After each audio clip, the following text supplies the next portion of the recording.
Welcome into today's episode of Pushing the Pile, brought to you by FanDuel Sportsbook. Make every moment more. I'm Mike Renner, Kyle Long joining as always, and Brock Vereen back joining the show. We're going to be going through NFC win total over-unders, giving our picks. We did AFC yesterday. If you haven't listened to it, go check it out after this.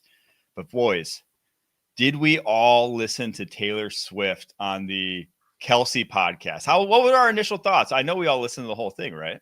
It was too bright. The star was too bright for me to look at, listen to, but I will be very, very honest with you. I think what we're seeing is a rare occurrence in the universe where a bunch of gigantic forces of nature converge. It's like, in the swimming pool, you and your buddies are jumping around and there's a bunch of waves, and every once in a while those waves converge in the middle and it's like a peak.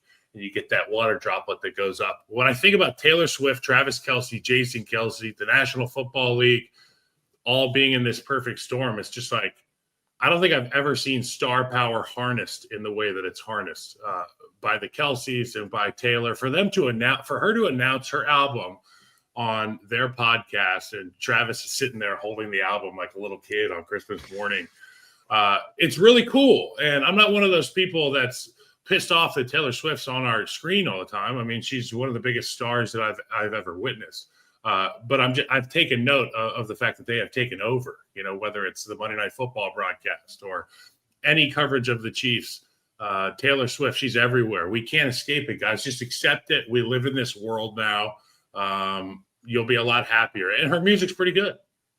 I would say if this does, in fact, being the final season for Travis Kelce, a huge congrats to him for being potentially married in the future to the biggest pop star on planet Earth, and everything he has done for the tight end position, really taking big wide receivers and saying, hey, you don't have to block anymore. Just run the crispest routes ever and make sure that you're in a window that a quarterback can find you. And as much as we kind of laugh at it, it did change NFL offenses, I would say, for the better, even if you're a tight end purist. So congrats to Travis Kelce on having Taylor Swift in your corner to promote your show and you promote her album. Obviously, she desperately needed you to promote that album. No, it's a really cool thing, and the sooner you can move past it, your weird feelings about seeing Taylor Swift on your screen, the sooner you can realize she is in fact making the sport better. Yeah, the only thing I heard, Mike, if you've never been to her show, go to her show. I mean, it's like I've never seen athleticism. I don't know if I can afford going to her show. Dude, first off, you got to save up for about a decade, so plan in advance. But when you go to her show, it's 4 hours straight of this woman performing, singing every single song, dancing, running around. The stage is 100 yards long, and they've got 45 outfit changes, and she doesn't lose the juice. It's unbelievable. It's like watching a great football player in the fourth quarter just maintain excellence, and you're like, that person's in peak condition. Better than Travis. I guess Travis is in better shape this year. Better than Travis last year. Travis is in better shape because of Taylor. I promise you that much. My only knowledge of what happened on the podcast was my wife said that Taylor said that everything that football fans definitely want to see more of her is what was her takeaway. I think she was trolling by saying that, but yeah, we do a little trolling. I just think that it's bringing in new fans. It's bringing in new interest in the NFL, which means more money involved. Young interest. That means job security for us, boys. That means job security for us. And all you guys who go to football games and drink beers and get smashed every weekend with your buddies and complain about your lacking love life, just imagine all these young, beautiful women that are going to be going to the games. This is a conversation point, an icebreaker. You can be on the right side of the conversation. We're trying to get ahead of this thing and help me help you. In closing, I will say, for any guy who's saying, oh my God, I can't believe all this Taylor Swift news, all this gossip, it's annoying. Remind yourself of that the next time you text your buddy. Did you see what Jerry Jones said about Micah Parsons? It's the same thing. It's all the same thing, guys. And now when you're hitting on girls at bars, they might actually want to hear about your fantasy team. They might actually want to hear about your fantasy team. Xavier Worthy. They will all have Xavier Worthy on their team. All right, let's get to these win totals. NFC South. We're going to start with Tampa Bay Bucks. They won 10 games a year ago. They were your South champions. 9.5 they're over under. It's at minus 105 right now. So not everyone buying into that over 9.5. But we're not only buying. We're blowing that 9.5 out the water. Brock's going with 12. Kyle's going with 12. I'm going with 13. I believe Ooh. that was the highest of any team in the NFC. I obviously had the Ravens with 14 in the AFC, but I have them as your 1 seed right now, given that win total. Brock, why did you go so high here with 12? Because there's a new normal in Tampa Bay, right? After Tom Brady leaves, everyone thinks, okay, let's just ride Baker Mayfield till his wheels fall off, which shouldn't be too long. We'll see what Todd Bowles has left. And here we are a couple years later. The only teams with longer playoff streaks than the Tampa Bay Buccaneers are the Kansas City Chiefs and the Buffalo Bills. There is a new normal in Tampa Bay. They enter that team, they put that uniform on, expecting to win, expecting to make the playoffs, and now expecting to compete for Super Bowls, because what else is left? There is a new normal there that changes the mindset, that changes the approach, that changes the confidence in the fourth quarter when things get tight. And of course, Bucky Irving is a monster, and is going to take over this league once Saquon hands over the reins. Yeah, they've got a great blend of veteran talent outside. Obviously, Mike Evans is just the horse that just continues to run and doesn't slow down for this offense. Baker Mayfield, undoubtedly one of the best leaders in football. Guys will blindly run into any room with him at the front. And then, you talked about new normal, and I think one guy that gets glossed over a lot is Todd Bowles, and the calming effect that he probably has on a team, because you hear him speak at a podium, and I don't think his heart rate ever goes above, excited. He doesn't ever get really excited. He is just all business. And you can see from this team week in, week out, it doesn't matter on the road, at home, the Tampa Bay Buccaneers show up. So I have them down for 12 wins, ... with 2 signature wins. Now, if you remember last year, they went and they had some signature wins on the road. I fully anticipate this team not to blink, more of the same. And I really like Emeka Egbuka as well. I feel like they've got just weapons. Yeah, I'm right there with both you guys. And I think, this was, for my money, it should have been a 12-win team a year ago. If Todd Bowles didn't fart out 2 game plans against Kirk Cousins and let him go for over 300 in both those games, it's like literally the only 2 games all year he played well. If they didn't do that and lose both those games, this was a 12-win team a year ago. It was like a team that could, they hung with the Lions, they hung with they hung with the top of the NFC in a way that no one else really did. And so because of that, I think this is a team that they're even better this year. And now we've talked about the offensive line. That's what could sink their season. I just don't think it will, because there's too many weapons on the outside. There's too much in this secondary now. And there's too much. I think the things that have got underrated is their additions along the defensive line.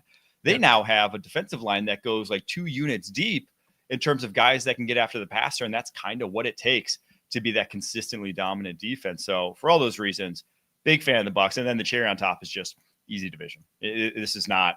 They are not playing the NFC North schedules. They are not playing the NFC East schedules. It is much easier for them to get to a 12, 13 win season, in my opinion, than a team like the Lions, than a team like the Eagles, who are going to have a dogfight anytime they have a divisional game. All right, Atlanta Falcons up next. 8 wins, season to go. They're over under 7.5. A lot of people are calling that crazy, myself included. It is at minus 145. That one is nuts to me, because they won 8 games last year. And if you just watch Michael Penix versus Kirk Cousins, they were a much better team, even just the 3 games that Penix was in there. So I feel like I was hedging with this going 9. Kyle, you went 9 as well. And Brock, you went with 10. I did. And the biggest reason is new defensive coordinator Jeff Ulbrich. Now, we think of Jeff Ulbrich as being some kind of failure last year because he was associated with the Jets, and anyone associated with the Jets must have failed, right? No, he was kind of thrust into an uneasy situation being the interim head coach of a sinking ship. And that's why we forget that when he was just focusing on defense, he's a darn good defensive coordinator. And all the negativity that happened with this offseason with his son and Shador in the draft, he's kind of a sour name in all of our minds. He is a phenomenal coordinator, and this Atlanta Falcons defense has talent. It has not been able to come together. They have not been able to get after the quarterback for almost a decade now, but he will be the missing piece. If you look at their defense last year, they were bottom 5 in sacks, third downs, and red zone touchdowns. If you can fix 2 of those, you're fine. And he can fix 2 of those things. Again, it is not a talent issue. The if you can get enough out of just two of the rookies, I see it being Watts and either of the pass rushers, you are going to be fine. And just give Bijan Robinson the football. Don't overthink it. Just hand him the football. He can be as dynamic of a player in the NFL as possible. So offensively, dumb it down. Defensively, ramp it up. 10 wins. Yeah, I just really love the way that this offense is constructed. They've got so many guys that can fit into a role that you're looking to accomplish something with. It's not like they have 4 of the same guy or 3 of the same guy, which we talk about over and over again. The way that some of these receiver rooms, tight end rooms are constructed just doesn't make sense. The Falcons have the recipe, and that dish is going to be really tasty. And you can tell they're confident with the offensive side of the ball by the way that they drafted. Obviously, they went out, they bolstered that front 7. They want guys who can rush the passer because that'll play into the hands of a team that scores points. And that's what they're going to do, in my opinion. Michael Penix Jr., calm, cool, collected, wise beyond his years. And a guy like Kyle Pitts may see a big-time upswing in production this year. I love the Falcons. I really do. And I think that a good Falcons team is good for the NFL. I truly believe that this is where they're going to end up this year. Yeah. If there's any team that's kind of in this range of just like a lot of, 7.5 wins, people are predicting them to go below 500, that I could see just like kind of racing out and outpacing everyone's expectations, going 13-4, 14-3, just really being like amongst the top in the NFC. I think it's the Atlanta Falcons, just because of what Michael Penix showed in his rookie year, what the weapons he has at his disposal, what they have with Bijan Robinson in that running game, that it's just, this could be an awesome offense that looks much different defensively, just because, they just didn't have talent last year. They did not have talent. And Raheem Morris specifically, I think, has been, going back to his days in Los Angeles, he has been able to scheme around a lack of talent, but then, well, what's going to happen when he has some talent? I think he now has some guys that can actually get after the passer. So the range of outcomes is big. I don't think the range of outcomes goes under 7.5, though. That would blow my mind. It would have to be, honestly, injuries to get to that point. All right, Carolina Panthers up next. 5 wins last year, 6.5 they're over under, but everyone's buying into the over, into Bryce Young, -145. Everyone but Kyle and Brock. Kyle's going 6. Brock's going 5. I actually want to go less. 7. I want to go less. 7. I want to go 5, actually. I'll let Brock go first. He's changing it. I'm already changing. Dude, I just looked at the schedule again, and I'm like, the wins didn't leave one hand. You know what I'm saying? So I hate that this comes off as an indictment on Canales, on Bryce, on Carolina, and all that. It's not going to be this year. It's going to be next year. And the reason is Bryce Young took tremendous leaps to finish out last year. Bryce Young is not yet at a point where he can lead a team with a passing attack to the win. They need to run the football. And I look at this running back room, and I don't know if I see a room capable of running the ball 25, maybe even 30 times in some situations when Bryce needs it. Hubbard, Dowdle, Etienne. I'm excited about Etienne. I'm excited about a lot of these rookies, right? I'm excited about Etienne. I'm excited about Tetairoa McMillan. I'm excited about Nick Scorton and Lathan Ransom. All of those names are going to become household names in the future. All of those names are going to shine in 2 seasons. I don't see it this year. I'm high on the Falcons. I'm high on Tampa Bay.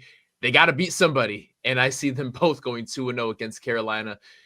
A tough schedule outside of that leaves me with 5 wins. But I want to emphasize, I'm not trying to give up on Bryce. It's just going to take 2 years for this whole thing to really come together. Yeah, I'm not giving up on Bryce either. But, I'm looking at the schedule right here, and, I'll count the Dolphins as a win at home October 5th. I'll probably say it's going to be a shootout in some of these games. I'll give the Jets game a win for the Panthers. Maybe they go to New York and ball out both Saints games, so that's 4. And maybe we'll just throw a random one in there, and we'll call it 5 for the Carolina Panthers. I think Tetairoa McMillan is going to be a star. Bryce Young, while he may never be a top 5, top 10 quarterback in the National Football League, the Carolina Panthers wouldn't complain if he ended up as a steady top 12, top 13 guy. You can build a football team around a guy like that, and you can win a Super Bowl with a guy like that. But right now, they're just not there, to Bryce's point, or to Brock's point. So the schedule doesn't lend itself to the original number I said. I'm going to stick with 5 here. Both Saints wins, a Jets win, and maybe a couple shootouts in here. Maybe the Dolphins as well. Sorry, Harry. I went 7.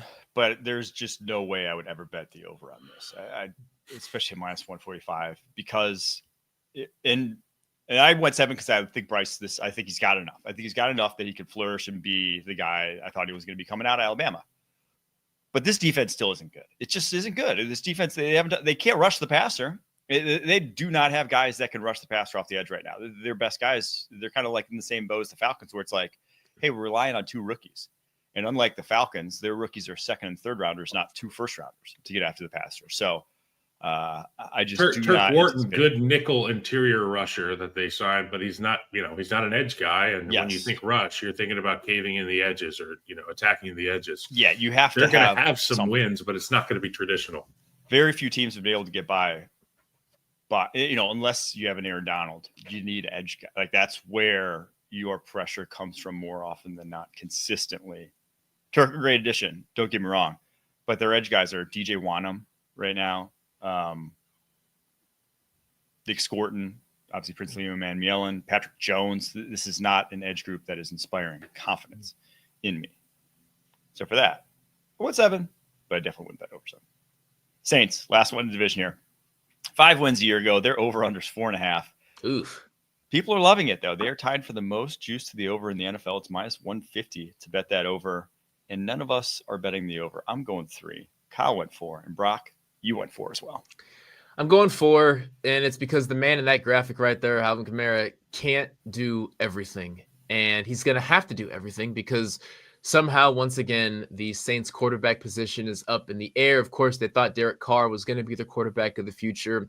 The injuries over his time in New Orleans just made it difficult, and he, at least unsuspectingly for us, maybe there was more insight internally, decided to step aside. And so the franchise that has had 8 starting quarterbacks in the past 4 years, Shuck's going to take at least 1 starting snap. So now we're looking at 9-5, maybe even more. It's just so hard to build anything with that level of instability, with that level of age on the defensive side. I love some of those names. Demario Davis, Cam Jordan is like an older cousin to me. He played at Cal with my brother, so I hate that he may see this and want to fight me. I'm sorry, Cam. Hall of Fame career, by the way, and I will give you a call and pat you on the back when that time comes. But the age defensively, I just don't understand what the offensive scheme is. Obviously, you have a young offensive mind, Kellen Moore, running the show, but you still have to have the guys to be able to do it. And I just don't see anything offensively that really inspires me outside of number 41. Did he have a career year last year? Yes, because he had to do everything, and they didn't win many games. So I see a little more of the same in New Orleans. A win for the New Orleans Saints would look like this. Kellen Moore instills a culture. The positions not named quarterback buy into that this offense is hamstrung only because of lack of quarterback. So it's like everybody buys in. We get to draft who we want, and we move forward as an organization. That is how you get a win this season for Kellen Moore. And you indicate to your team and the men in the building that, yes, I am head coach, and I know I'm probably the same age as some of you guys and some of your older brothers, but we're doing things this way. And if they can establish that in New Orleans, it's a win, because let's be honest, nobody expects them to do much. Over under is 4.5. I'm going to go 4.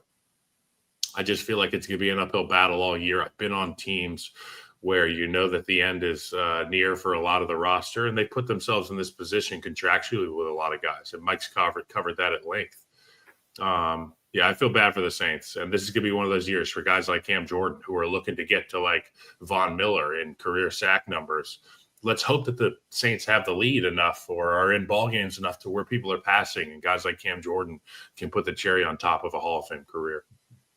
Yes. See, I went 3 because I think with the proliferation of quarterback talent, maybe there's not the guys we saw a decade ago. There's not this big elite top group, but there is you go like 25 or so deep of guys who are kind of in like the franchise quarterback-ish status right now for their respective teams. Like there just is a lot of talent. So if you don't have a guy, and from last year when Spencer Rattler started, they went 0-6, right? They're like, when you don't have a guy, it's just such a big drop off from what everyone else is dealing with in the NFL. Like everyone else can run some semblance of a competent offense. And if you don't have a guy who can, like just go back to like when Zach Wilson was starting, or just you have that level of quarterback. You're just so far behind the 8 ball in today's NFL that it's just going to be very difficult for you to win games. So that's why every week feels like training camp on a team like this, even in the regular season, because you know that you're being evaluated because all they're thinking about is the future. And like right now they're trying to make the pieces that they want survive the present to get to the future. And you want to be part of that. So, I mean, like you just got to find a way to lock in if you're a young New Orleans Saint.